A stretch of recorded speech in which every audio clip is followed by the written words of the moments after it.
Well, my name is Jeremy Martin, and I think this is a room full of my good friends here. So thank you all for coming to the La Jolla Conference again this year, the 22nd Annual La Jolla Conference. Lots of friends here again this year. I can tell you, though, how much this has changed. The fact that we're going to start a discussion here about the U.S. energy revolution at the La Jolla Conference is tremendous, is something amazing. The fact that API answered and said, yeah, I want to be part of this discussion. I mean, you know, the fact of the matter is there is so much to talk about here.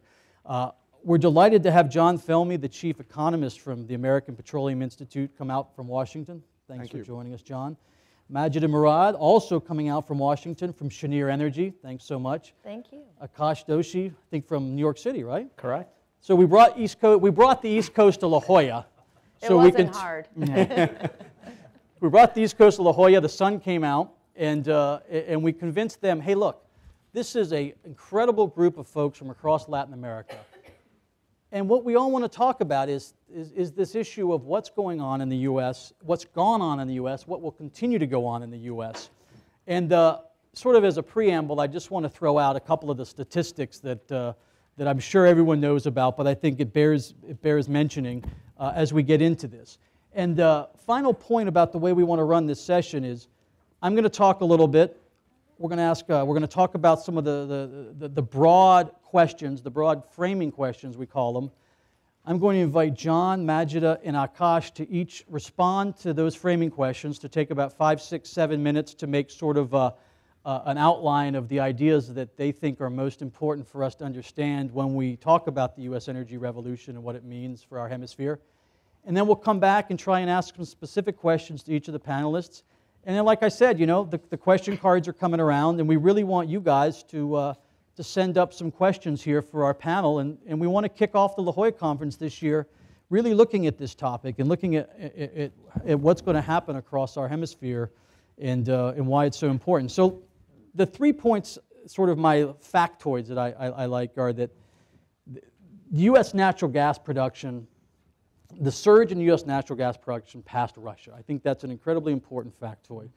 The fact that the U.S. in a couple of years is going to perhaps be the largest non-OPEC oil producer in the world is an incredibly important fact. And then my favorite factoid that I'm sure everyone's tired of my team hearing me talk about is that North Dakota today far outproduces the entire OPEC nation of Ecuador in terms of daily oil production.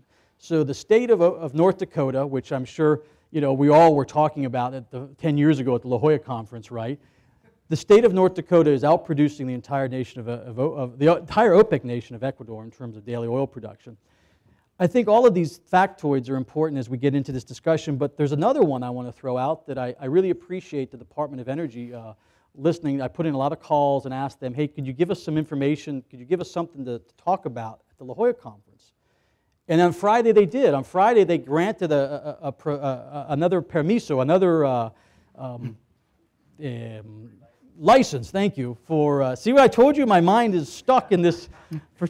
So on Friday, the U.S. Department of Energy granted an approval for the Freeport LNG terminal.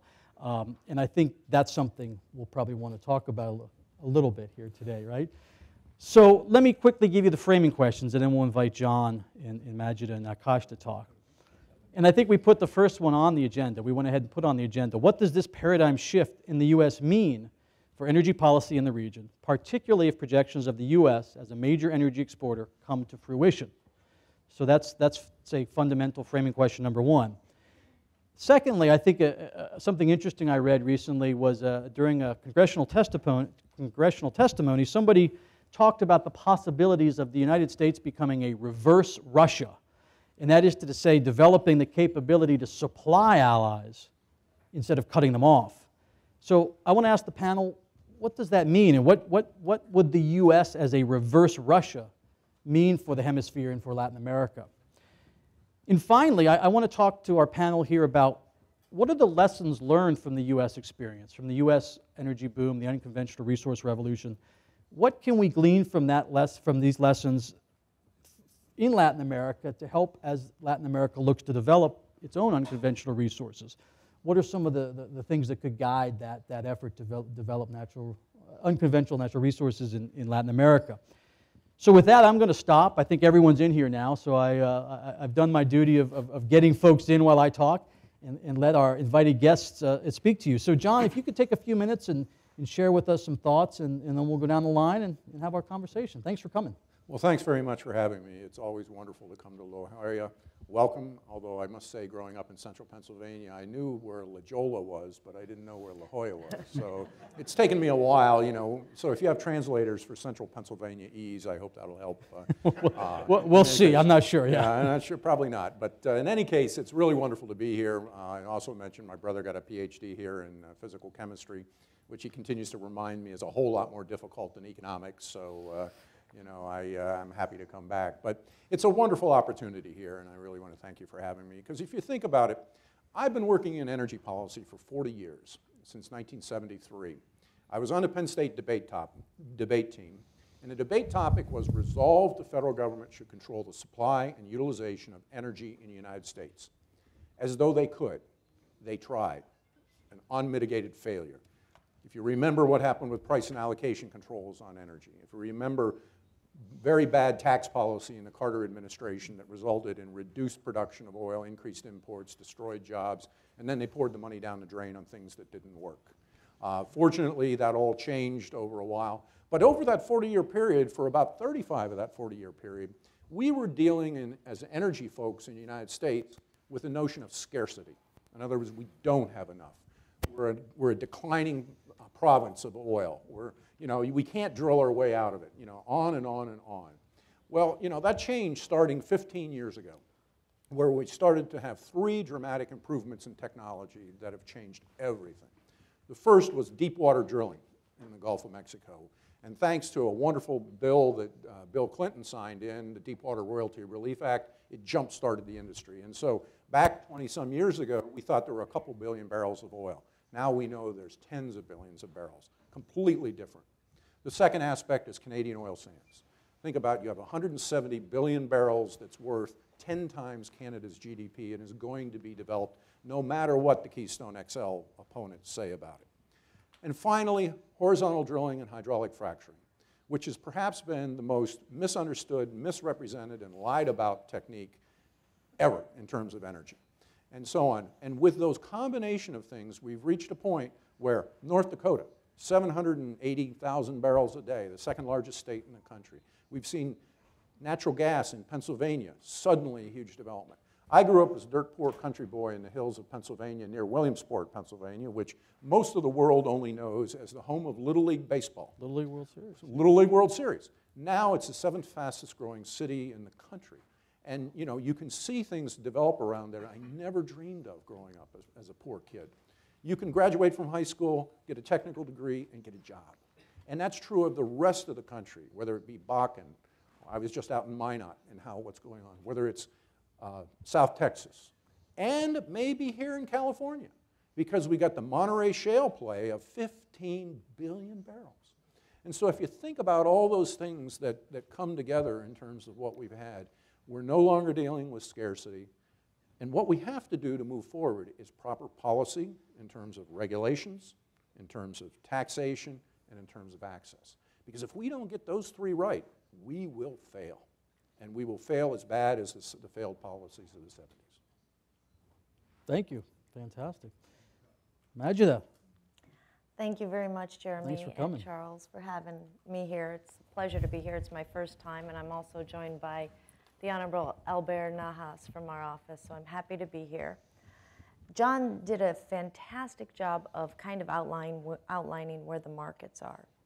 And from a company's point of view and the process you have to go to in order to permit and access this is a little bit about what I want to talk about. Obviously, the DOE permitting process and the FERC process, the DOE permitting process is outlined in the Natural Gas Act. Now, there are 2 totally different avenues in which you take to permit one of these facilities. And the only thing more difficult is a nuclear power plant. So that gives you a sense of the complexities that are engaged. It doesn't even address the commercial side of it, of contracts and financing and whatnot. DOE's process is more of, you could literally go to their website and print off our our permit and cross off Cheniere, put in Jeremy, and then you've got yourself an application. It costs about $300,000. It's a moderate expense. And you're in the queue, and this queue that they've fictitiously created at DOE. There's about 25 companies currently holding up an application at DOE. Now, let's move over a little bit to the FERC permitting process. FERC is technically the lead agency. They're the ones that look at the environmental assessments, the land, the construction, and how it affects the communities. So they really have a big burden on them. The FERC process takes about 6 months for the pre-filing and about 2 years for the actual application, and costs tens of millions of dollars. Now, there's only 3 applications currently in the FERC permitting process. So you can see the discrepancy there. Now, if you look back at when we thought all of us had to import gas, the import facility, the cost was about $1 to $1.5 billion. An export facility will run you $10 to $15 billion. And in the import facility, only 1 in 9 got permitted. Actually built, I'm sorry. Of the sites that got permitted, only 1 in 9 got built. So you really can't look at the DOE lineup as an accurate number of what will be built. Now, that being said, a lot of people who have been opponents of giving the gas away, although as John very well outlined, the supply has doubled the demand in the last year. So we definitely have a huge supply base that we have to figure out what we do with it. And from Cheniere's point of view, we believe in an all of the above approach. We should do natural gas vehicles, we should export, all of the above. And exporting also allows us to do 2 extra components, which are deal with our $550 billion deficit, and it also takes a geopolitical component. So now all of these countries that have, for example, the Ukraine or any of these countries that receive gas from countries that turn it off or put restrictions or demands on them is no longer. They can now come to a country that they're an ally with. And that's one of our main points that we want to keep out there. Not even to mention, under the WTO, we're required to export the gas and sell it. So we just sued China on rare earths and won. They literally could cross off rare earths, write in natural gas, and sue us right back. So there's a lot of different moving components in Washington. And unfortunately, politics is kind of like family dinner. Everybody wants to be engaged. So everybody's jumping on board and trying to, be the one that solves the big problem. And I think it's really important what John said. The United States went from producing 1 million barrels a day to 3 million. 3 million barrels a day is what spare capacity can be. So we're in a whole different paradigm. The United States no longer wants $60 barrel of oil. We're producers now. So our whole thinking process of our constituency has to change.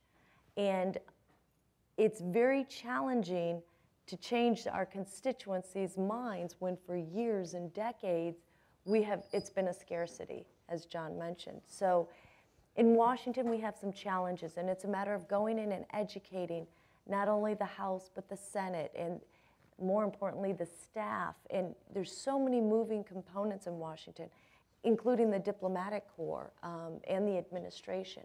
The administration has done a wonderful job so far. They granted us our permit, so we're very supportive. But we also have to move things along and not take so long. The Natural Gas Act requires DOE, does not require DOE to prove that it's in the public interest. It is up to the outside group to prove it's in the public interest to keep it here. But they went ahead and they did the NERA study. So they've gone above and beyond their call of duty. So it's just time to move on. And hopefully, as we saw on Friday, the second permit has come out with Freeport. We'll see the rest of them. DOE has projected 6 to 8 weeks for the remaining ones, but hopefully we'll see it a lot faster because I think it's going to be really important. So. And they're going to take those applications in order they're received? Is that the? That's currently their philosophy. I don't know how they get away with doing that. I'm not sure how that's going to work because it's hard to say to everybody, okay, you guys can come to this summit in the order in which you applied after everybody's already applied. Well, I would have applied sooner. So I don't know how you do that. So they're really in a trick box right now. So we'll see how that pans out. And I think we have 3 roundtables next week in the Senate that we're going to iron out a lot of these challenges, hopefully.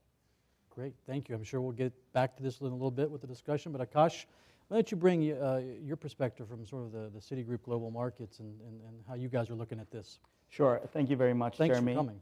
Absolutely, it's my pleasure to be here, and I'd like to thank the Institute of the Americas for having this engaging dialogue, and it's my pleasure to be here.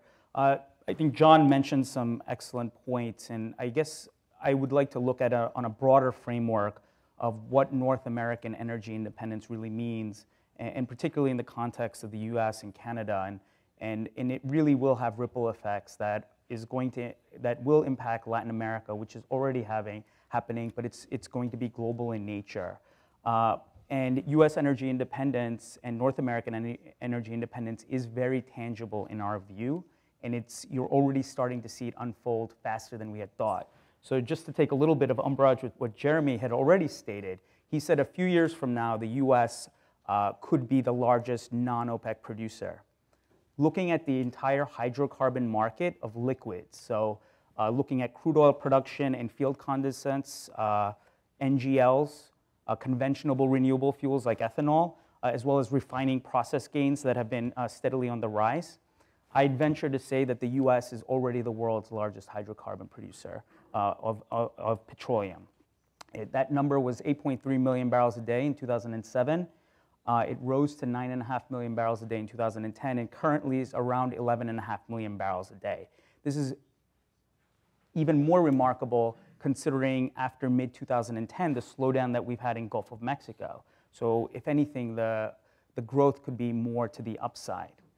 This has come amid a structural decline in US consumption, be it gasoline, be it diesel, which has been flat, and just to go on to exports again, since the fourth quarter of 2011, the US has already been the largest gross exporter of petroleum products, overtaking Russia.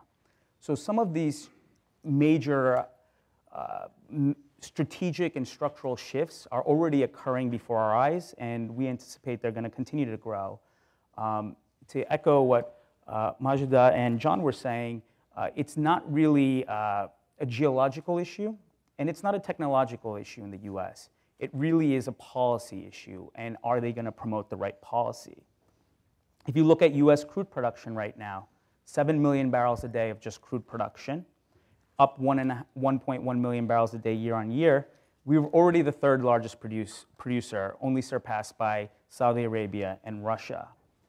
You combine the US and Canada, those are the 2 fastest growing producing blocks in the world, but even more supply renaissance coming out of Iraq, which is overtaken Canada as the world's 2nd largest, fastest growing producer, and that could, in optimistic cases, could hit 3.7 million barrels a day by the end of this year. So already the world's 2nd largest OPEC producer. And efficiency gains in the US have seen our imports drop from a peak of 13.6 million barrels a day in late 2006 to below 7 million barrels a day today. So this is very sizable, and it has huge and broad-reaching implications. For example, the US pushing out all light sweet imports from the Gulf Coast by later this year. And it's going to occur in phases. Eventually, light sweet will get over into heavy sour as WCS comes down and it pushes Maya barrels out and pressures Pemex in Mexico, which is used to exporting 1 million barrels a day to the US Gulf Coast. So these are very broad and astounding supply dynamics that are changing. And you never would have thought to say, typically oil is found in the most esoteric places globally. And East Africa and offshore Israel is still very sexy, but actually the sexiest oil exploration market is onshore U.S. And certainly North Dakota is that prime example. Number 2 state now, just second to Texas. So it's remarkable. And this astounding supply revolution that we're already seeing in the U.S. is not just limited to liquids, but it's also been seen in gas. So if you look at the power gen sector, of course the U.S. is the most power-intense economy and country in the world, much to the chagrin of many emerging markets. But if you look at our overall power gen growth, capacity has gone up 6% over the last decade. But natural gas use as a feedstock in that same decade has increased 61%. So if you look at the current power stack in the US, it's 40% coal, 30% nat gas, 20% nuclear, 10% renewable. And of that 10% renewable, the vast majority is hydropower. Under any scenario that you can model out, and the multilateral agencies have come on board as well, the EIA, IEA, natural gas is going to be a continuing and larger part of the US energy mix, but also the global energy mix.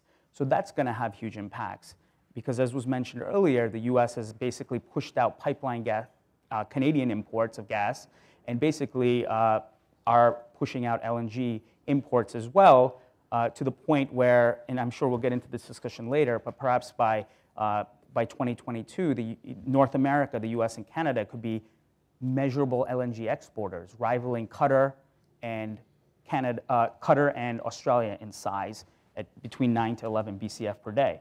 So the impacts of this supply revolution are very broad, and they have huge implications regionally across the American hemisphere. Just to throw some interesting points out there, one is you could see the price of oil, and let's look at Brent as a waterborne benchmark. What you've seen is a $90 floor over the last several years post-financial crisis. $90 becomes a new ceiling. What does that do for OPEC? What does that do for Latin American countries that have high break-even prices? Second, it allows the US to continue its unipolar status as a superpower for 3 reasons. One is it should see US real dollar appreciation, and this is outside of Abenomics and the Bank of Japan printing money. You're going to see continued dollar strength, perhaps 3 to 5% in real terms, as would otherwise be the case. And why is that? Because you're going to see our current account deficit in the US narrow. What is our current account deficit? It's essentially oil in China. If we can get rid of some of the hydrocarbon part, that's going to be very dollar and structurally dollar bullish. And then also, what it allows is the reindustrialization and refocus on US foreign policy, perhaps being more values-based as opposed to just intervening for, as some might say, strategic reasons to garner energy resources. So it allows for that foreign policy flexibility. So in this new regime, which we think will unfold over the next 10 to 15 years, it's going to benefit consumers, in our view. There'll definitely be geopolitical winners and losers, but with the US and Canada likely to be by far the biggest winners, but also other countries that are involved in this revolution, perhaps Brazil, Mexico, if it can get its act together, and it could make OPEC irrelevant 10 years from now. Thank you, Aakash. Thank you all. Those are some, I think we have a lot to talk about, and so feel free to avail yourselves of the question cards, and we'll start to gather those. Let me go back to John here for a second, because I think you started to talk a little bit about your growing up and how you've seen your community where you grew up in, the sort of economic impact.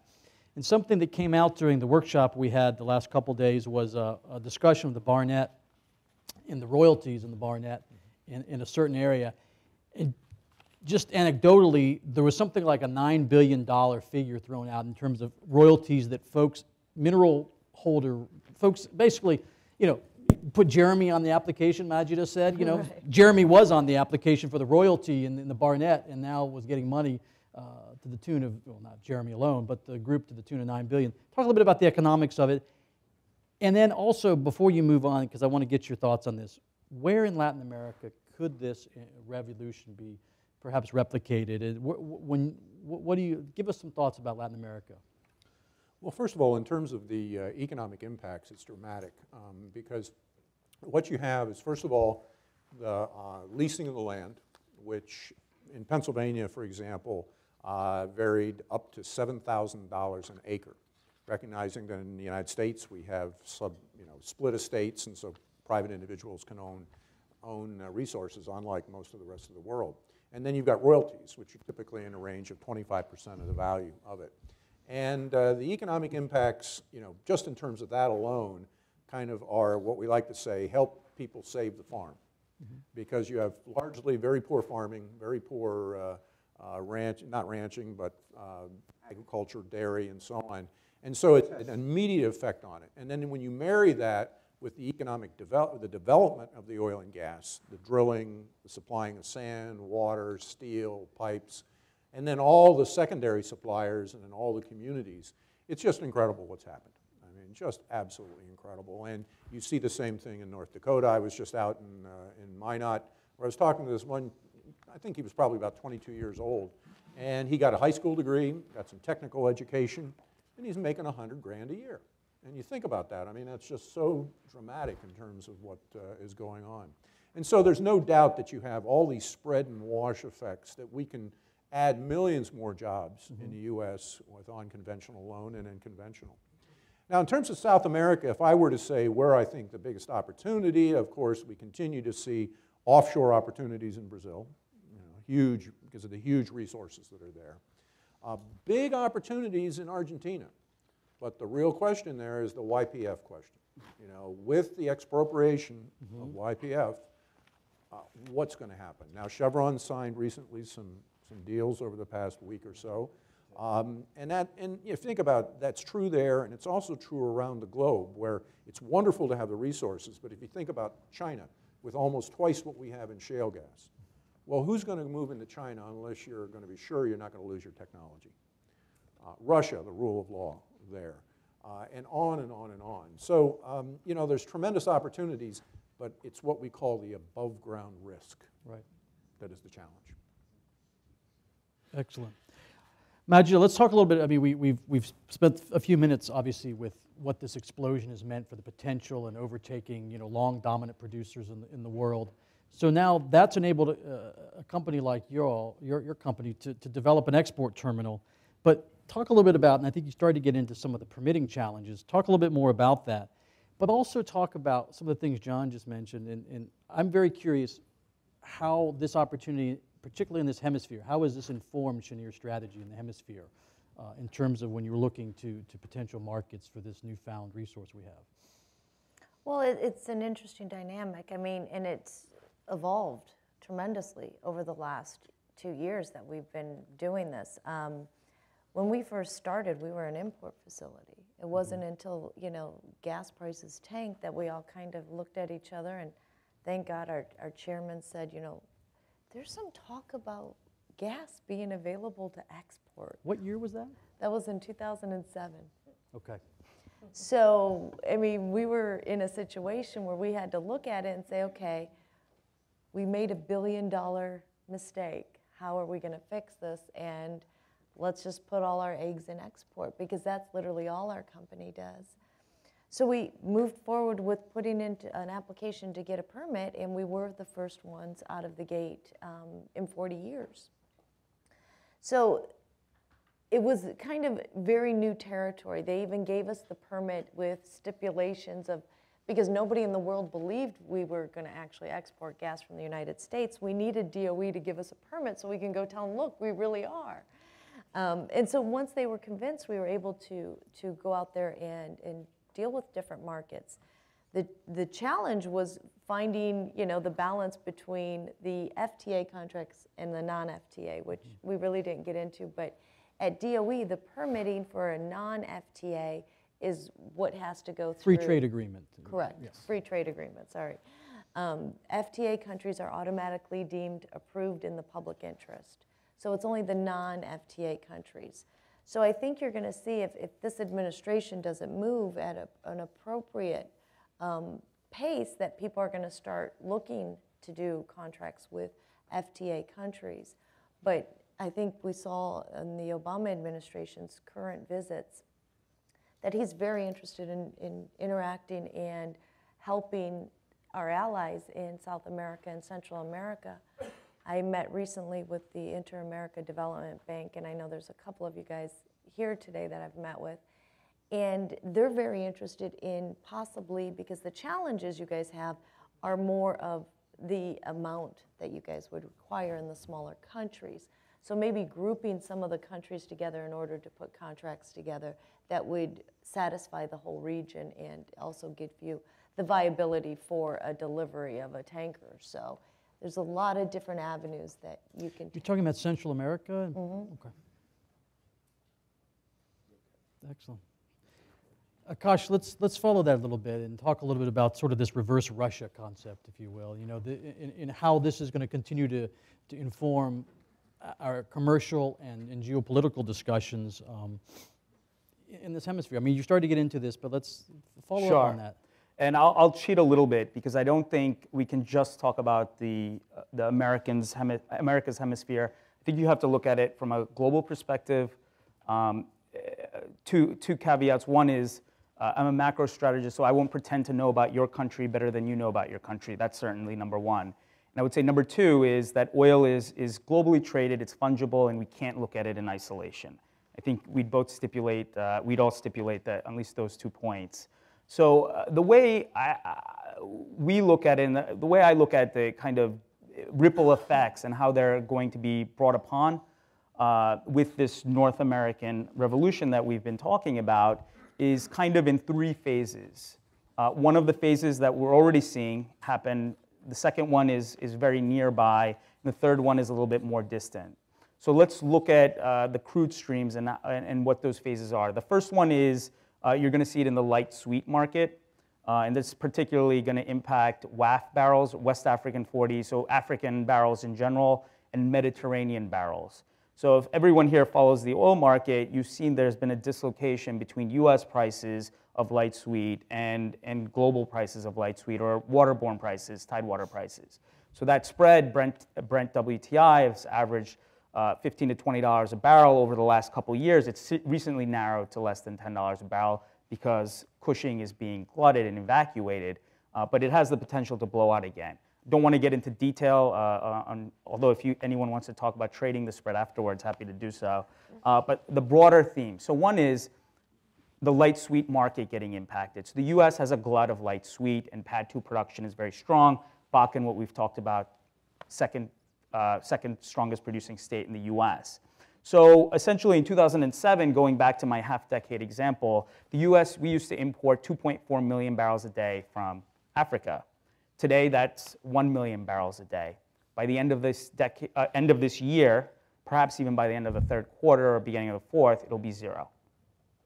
And what that's going to do is LLS, light Louisiana sweet, which is the Gulf Coast crude, that's going to become the new Atlantic Basin benchmark.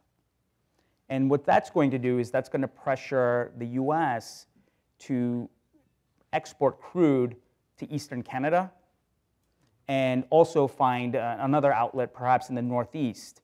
But again, this has, and I bring this up, it's US focused, that's where the story is, but I bring this up to talk about policy and what could prevent this. And a big part of it is the Jones Act, which I'm sure John is very familiar with. The Jones Act in the US is a cabotage maritime law, which essentially means transporting from port to port within the US. Needs to be a US flagged vessel, US crew. The ship has to have built in the US, and it has a litany of lists. Essentially, it just increases the cost of transport, and if you actually followed it really, there aren't enough ships. I think John would agree with that. So what you need is, to find these solutions, you need policymakers to realize that things need to be updated, that this supply revolution is happening, and that we need to adjust appropriately. I would also like to expand that the US is exporting crude to Canada already, but that could expand to other FTA or free trade agreement countries. Perhaps Korea is a destination longer term. But essentially what this is doing is we have a glut of light sweet crude oil in the US that's pushing out to the Gulf Coast. Now, that doesn't affect many Latin American producers quite as much yet, but I think phase 2 will. And that's when you have WCS and Canadian streams. So WCS, West Canada Select, so heavier and sour streams that are coming down from Alberta and Western Canada all the way down to PADD 2, so the US Mid-Con, and then getting out to the Gulf Coast. And that's happening because of massive pipeline builds and massive railroad transport capabilities and build-outs. So if you look at PADD 3, or US Gulf Coast imports, they're more than 3.5 million barrels a day, but they're going to be cut by two potential new sources of supply. One is Gulf of Mexico drilling and growth, perhaps 700,000 barrels a day more to 2 million barrels a day in the next 3-4 years. And then also this new glut of West Canada streams. So what does that mean? If you look at the Maya benchmark, that's going to be plagued. And you're going to see that trade in a lower range, perhaps between $80 to $85 a barrel, because Pemex is not going to be able to export 1 million barrels a day to the US Gulf Coast unless they discount their crude. So that's kind of the next phase where you have the Canadian streams pushing out the heavy and sour. And this impacts Venezuela, and this impacts Saudi Arabia as well, and some other OPEC producers.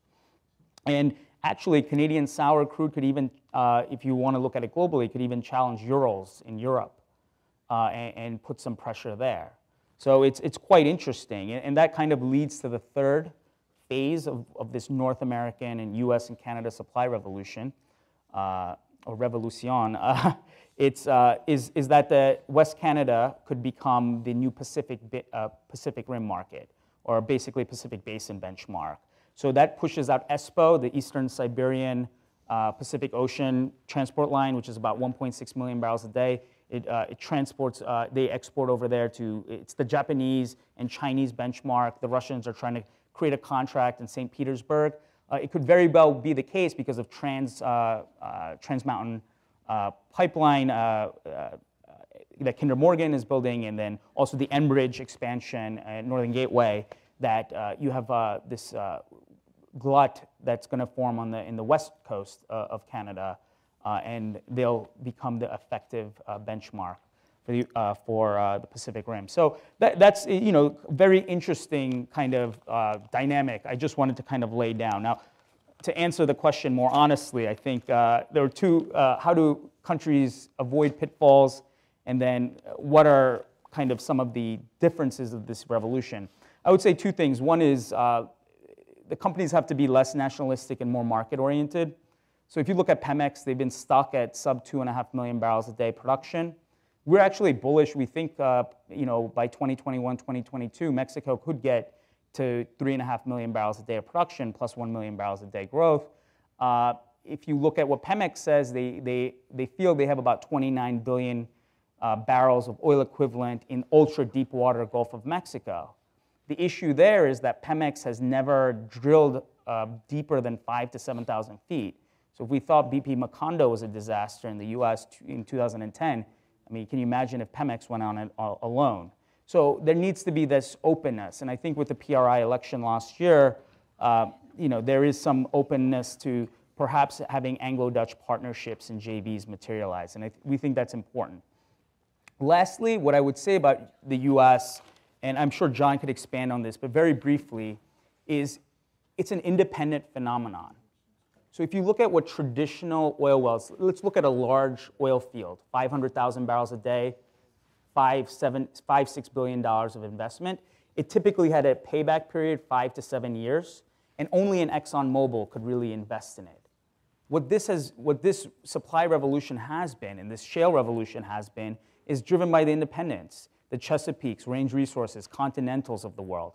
They're making investments of $100 million, $150, $200 million, and they're getting payback in 18 months. So instead of being a cost curve like this with a fat tail, it's just very steep, very slow, but it's a thin tail that's very long. And they're just going to keep drilling as long as prices stay above $70, $75 a barrel. So in that sense, this could be tough to export to other countries because the capital market system in the US and the debt financing offered, if you look outside of the financial institutions or banks, for obvious reasons, being the largest issuers of debt, and high yield markets as well, it's a lot of these independent players in the energy sector, the growth of issuance has skyrocketed. So the ability of Latin American capital markets to absorb this investment is something that needs to be discussed as well. But it is a unique phenomenon in the U.S., but eventually it should export out elsewhere as well. Thank you so much, Aakash. I want to come back to John on that point about financing and get his thoughts. But first, I want to talk a little bit about, you talked a lot about oil and some of the geopolitical elements there, and thanks for that. Majida, can you talk a little bit about the, from Cheniere's point of view, where in the hemisphere, where in Latin America are you seeking to export LNG? And talk, if you can, a little bit about some of the deals, some of the commercial deals, if you can, that you already have, and where some of the gas has been contracted. Well, we currently have been approved and permitted for what they call trains, 4 trains, 2 BCF a day. We're sold out for our first 4 trains. We have sold to the UK, Spain, India, and Korea. We've also applied for 2 extra trains, which are trains 5 and 6, to our Sabine Pass, Louisiana facility. And we're very interested in doing our commercial business in Latin America. There's lots of different reasons. First and foremost, the energy costs, which we really haven't touched on at all. And a fundamental change for Latin America is you're now getting Henry Hub prices as opposed to being linked to oil. So it's the first opportunity for Latin America to have access to more affordable energy within their regions and their countries. So we've had several conversations. We worked a lot in the Caribbean. Again, the issue is the amounts and the volumes. Because of the small islands in that area, it's hard to look at where you would want to import and build an import facility and then justify the cost to export it to other little islands. And that's the same thing in the smaller countries in Central America. As far as Latin America, there's a lot of challenges, although, again, it's a great opportunity, but financing becomes a little bit of an issue, credit, with some of the commercial deals down there. The one other thing we haven't even touched upon is the climate difference, the CO2 emissions that we've made. The United States has met its Kyoto requirements and isn't even a signer of Kyoto. If you look at 2005, we were all thinking we were going to import, so we're out there writing 20-year contracts with all these big countries, Trinidad and Tobago and Qatar and everything. Well, we no longer needed it, so we pushed all that back into the global market. So that, too, allowed for a lot of people to change into, to transfer into natural gas. So our CO2 emissions and what it's done globally has been astronomical, which is a big positive change and a big motivation, especially for the Obama administration. And I think it's incredibly important for places like when we talk about Central America, the opportunity to, the numbers that Aakash mentioned in terms of coal displacement by natural gas in the United States. I mean, you have in Central America especially a huge spike in the last 10 years or so in fuel oil usage and you know, some of the worst stuff in terms of emissions and costs and burning. And so I think this is a huge opportunity in terms of climate, economics, et cetera. And so John, let's talk a little bit about price. Come back to the point about this entrepreneurial finance element that was perhaps unique or at least critical for the boom here in the U.S. Can that happen? Let's talk about Latin America and talk about the price. There was a specific question from the audience about gas price in the next 5 years. What is the expectation about the reduction of gas price in the next 5 years in the U.S.? And I would add to it, can this boom continue without gas prices coming up a little bit? Well, I think it can. You know, happily, because of antitrust laws, I'm not in the business of forecasting prices because you're always going to be wrong. So it's a question of how wrong. If you look at what's happened with price, you know, a year ago at this time, we had $1.90 per million BTU natural gas price. And yet today, I think it closed just slightly over 4. So we've already seen a doubling. If you look at the future strip out into the future, it's going up another to $7, $8.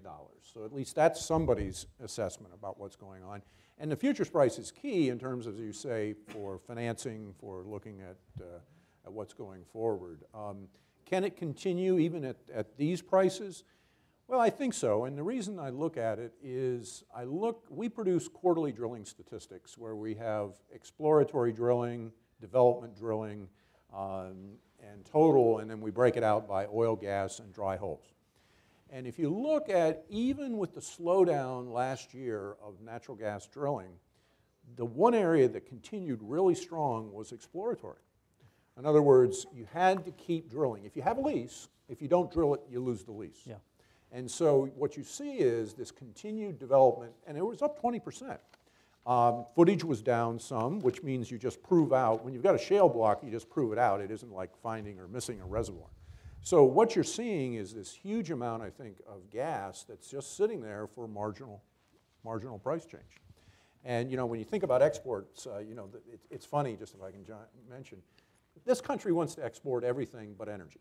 Right. For some reason, it's like, woo, no, we can't export energy.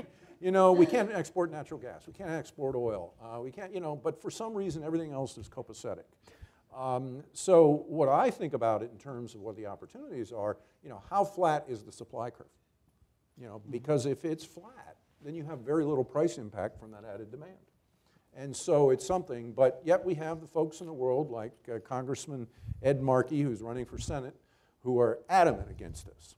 And so this is going to be key in terms of exports because added demand is going to allow us to keep this activity going. If the supply curve is flat, it continues to mean more production, more jobs.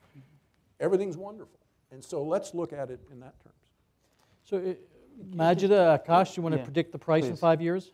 Sure. I don't want to predict the price, but I will add one thing that John so accurately said. Unfortunately, Washington has this feeling like they're responsible for this one thing. So they're very interested and cautious. And we are actually, as Aakash mentioned earlier, we're going to be faced in 6 months with exporting sweet crude. So, and I'm very happy because then the export of gas won't be the center topic, hopefully, which is something this country has never had to face. The concept of us exporting oil is going to be a challenge for us to communicate, especially to policymakers, because they have been told by their constituents, we don't want high gas prices. So I think that's going to be a big challenge. But back to the demand, we do need to increase the demand. That has to occur. Is the price going to go up? Every study that's out there says yes, but very nominal, very nominal. And we do want the prices to go up. Currently, right now, in the United States, we are flaring. In southern Texas, there was over 400, permits in 1 year. I think 2 years ago. I think it's up to like 1,200 permits. So we're burning this natural resource that other countries throughout the entire world, not just in Latin America, can utilize. So I think it's very important that we move forward and we do stuff with this natural resource and not burn it. And because the prices are at where they are, it's so great to get the liquids, you just burn the gas because it's a byproduct and you don't care about it. So you get so much money for the crude. So it's important that we do develop demand. So if we're going to burn it, let's at least generate some electricity. Exactly. Sure. Let me remind you guys, got some questions, so don't be scared. Alexis will be glad to come around and pick up your question card. And Aakash, sure, I'll jump on here. that and take a slightly different angle as well. Well, one is if you look at a satellite image of North Dakota and the Bakken and certain parts of it, there's so much flaring that's going on. It can look like Los Angeles in certain parts. And there's what, 800,000, less than 800,000 people live in that state, even if you count all the man camps currently. I do think natural gas is something that we can't ignore. The market has kind of been, at least from an exploratory perspective, natural gas has kind of always been the winner as far as new supply found, at least. If you look at the last 2 decades, I think the ratio of natural gas proven reserves versus oil it's like 2 to 1. So natural gas is a big part of it. I think the difference that you look at versus the liquids kind of supply revolution or the shale oil revolution is in this, that in the middle 2000s, so the mid-aughts, it was driven by upstream capex when prices were rising and there was a commodity supercycle. And you've seen that in metals and mining as well, where copper supply went up, aluminum, et cetera, et cetera. And now we're reaping the fruits of that upstream capex. I think natural gas at this point, what it needs is a downstream or end user capex. And that's what's going to drive the market. So you're absolutely right in the sense that natural gas prices do need to stay firm. They can't be at $3 or $2. They need to be between $4 to $5. And I think, frankly, the curve needs to stay backwardated for a little bit of time to really encourage that marginal production to come back online. Now, where do we think prices are going to go? The US has still a glut of it. We have the best technological resources. And like we're saying, a lot of it is just essentially abandoned gas. So, we think prices will stabilize around $5.50 by the mid to end of this decade. And the US will still have the cheapest natural gas feedstock cost, ex-Qatar, for the next 20, 25, 30 years. And this is very tangible. But where are the sources of demand going to come from? And this is also going to be global, but it's going to be in Latin America, but it's going to be US and everywhere. It's not just exports. LNG exports is one part of this puzzle. The US is a 65 BCF per day, billion cubic feet per day, natural gas market. How do we get to an 80, 85 BCF a day market in 10, 12 years? Well, one of it is going to be LNG exports. But second is actually, and this is, I think, picking up a lot of steam, maybe that's because we push it at Citigroup, but it's going to be natural gas vehicles and oil to gas substitution. So you've seen coal to gas in the power gen that we talked about. I won't bore you with those details again, right? 6 to 8 BCF per day in late 11 to 12. This year, probably another 2 to 3 BCF per day. But you could see, you'd see gasoline pushed out, so CNG used in passenger fleets, LNG used for truck and heavy-duty fleets. You're already seeing the largest US firms that you all are familiar with, Federal Express, UPS, Waste Management, which is the largest refuse and garbage disposal trash truck company, we like to call it when we were young, company in the country. You look at US government fleets. You look at taxi fleets. New York City, I think San Diego is on that list. In Michigan, Grand Rapids, Michigan. London is thinking of making the move. They're going to switch these alternative or CNG fuels. So that's another point. Petrochemical industry. They're 10% of daily, industrial use is about 30% of natural gas supply, and they're 30% of that. So they're a 10 BCF per day market, and that's another demand center. So what we think is, LNG exports, and looking at that as a closed-minded way is just one picture or one side of the story. I think what you're seeing is going to be a demand revolution unfold, and that's going to push the natural gas curve up. It's bullish natural gas structure in the curve in the US, and you're going to see these substitution impacts take effect, and that's also what's going to cap, in our view, oil prices as well. So right now, I think, let's pardon my math right now, and I'm sure we're all ready for drinks soon, but at $4 gas, $100 light sweet, we're at like what, 23 to 1, the spread, gas to oil roughly. I mean, this is something you want to monetize. Even in places in Europe, it's still an attractive spread to pursue. And you're seeing for the first time Europe to be able to negotiate with Gazprom. So it's a phenomenon that's unfolding. The one thing is the US seems to be very pro-natural gas. Not sure how this will impact necessarily. I think coal is slowly on its way down, but I think crude oil as well. It's more a mixed picture how at least the current White House will deal with that. But it seems natural gas is on its rise as far as use, and it's going to be downstream capex driven and stabilizing prices. We'll still have very low feedstock costs. Ex-Qatar, US cheapest natural gas price. So you'll see a delinking once we start being a large LNG exporter from Japan, which pays 5 times the cost the US does on a Henry Hub basis, 5 times spot You could see spot markets develop there for LNG hubs, or you just basically see them delinking from oil altogether. And in Europe, you could see prices, stabilize between $8 to $11. In the U.S., 5 to 6. Like I was saying, in Asia, perhaps at $14 rather than $18 to $20. So good for Japan. If I could take a slight exception. Please. Disagreement a little bit. I would agree that I think the opportunity for natural gas and transportation is very good for trucks, fleets, even locomotives, because they're experimenting. Because the price of natural gas is about 60 cents a gallon equivalent. Personal cars, I just don't see it. Because for the conversion costs that you have, or even the added manufacturing costs, until those costs come down, you can't run that car long enough to recover your costs. Now, fleets and so on, and trucks, it's like a 2-year payback. So I'd be a little cautious that the 250 million cars that we have out there that are running are all going to convert to natural gas.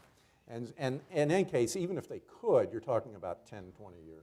It's a slow process. So I would take just a slight, not so optimistic. Just to even put numbers, we were talking about maybe 100,000 to 200,000 sold per annum towards the end of this decade. So it's not a huge passenger fleet market, granted. But I mean, there are amazing technologies. I was at the Citigroup Energy Conference last week. You have obviously Westport Industries, and others are very bullish this phenomenon. I think even General Electric, though they haven't announced a timeline, they're looking for a way that you're able to refuel a CNG vehicle in your garage less than an hour, and it's kind of a $500 to $1,000 setup. I mean, I know these things aren't in market yet, but well, T-Boone Pickens has a home here in Del Mar, so I'm sure if he's in town today, would be delighted to contribute to this.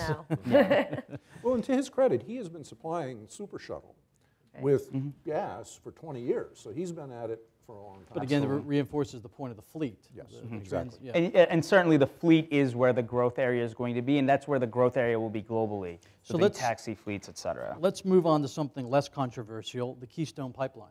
Oh, yeah. You're so good to us. Sorry, guys, there's a couple questions here about Keystone. But I mean, I think it ties into a lot of this discussion of markets. It ties into this displacement we've been talking about. It ties into, frankly, everything. And one piece we haven't gotten so much into, and so John, take a stab at this first, and the questions, I'm going to read this so that we can get this answer specifically. Where will Keystone XL dilbit be refined? What will be the consumption markets?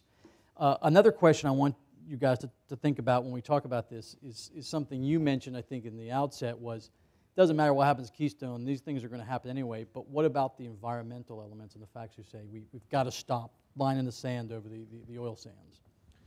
Well, first of all, and where the dilbit, it's likely going to be the Gulf Coast. And at this point, if it's with Keystone, it's going to be displacing declining Mexican and Venezuelan crude, because that's the capacity that you have to be able to do that. Unless it's going to be railed somewhere else, which is entirely possible, and then it's anywhere it could go to. It will be produced. As I mentioned, the oil sands are worth 10 times Canada's GDP. The notion that it wouldn't be produced is absurd. And so you've got Bill McKibben, and you've got all these other celebrities out protesting because they've got no facts. So they resort to street theater. Okay, great that Bobby Kennedy gets arrested. I think it's just wonderful that a guy who flies around in a private jet is so focused against carbon emissions. Come on. Or Daryl Hannah. I mean, let's the Tom Friedman factor. Okay. The absurd nature of it. In terms of carbon emissions, there's no question. That's something that we've got to think about. We don't debate the science. But the question is, if you're going to move on carbon emissions, it's got to fit 3 criteria. The first is it can't pick winners and losers, because the government can't do that. We've seen Solyndras. We've seen, It's got to reduce emissions in the most efficient way, because that just makes economic sense. And finally, it can't destroy our economy, because that oil is going to be produced, and it's going to go somewhere. And if we just unilaterally disarm and take economic actions that ultimately don't reduce emissions because China doesn't, well, what good is that? And so it's got to meet those criteria. The recent legislation we had in Waxman-Markey failed miserably. Carbon tax discussions have the same problem. Okay, they say revenue neutral carbon tax. Well, that's fine, but you still are hammering some industries that are carbon intensive. And so you still have, it may not be revenue, it may be revenue neutral, but it's not economic neutral. And so we've got to look at it with a clear view on it's a world problem and how are you going to solve it at a world level? Because that oil's going somewhere. And if you really are environmentalist, you want it shipped here because it'll be lower shipping emissions, lower processing and use emissions. And you know, unfortunately, for some reason, the president doesn't consult me on this. You know, Yeah.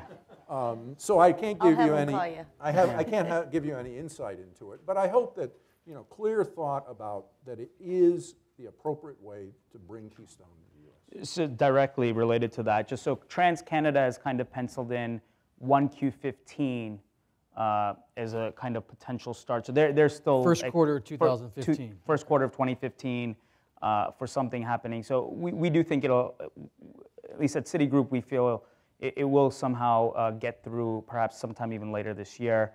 I think on the environmental impact, I think the Department of State study was quite telling. Net 0.1% increase in GHG, or greenhouse gas emissions, by having this Keystone XL for, not to mire you in the study, but de minimis impact or minimal impact. As John rightly mentioned,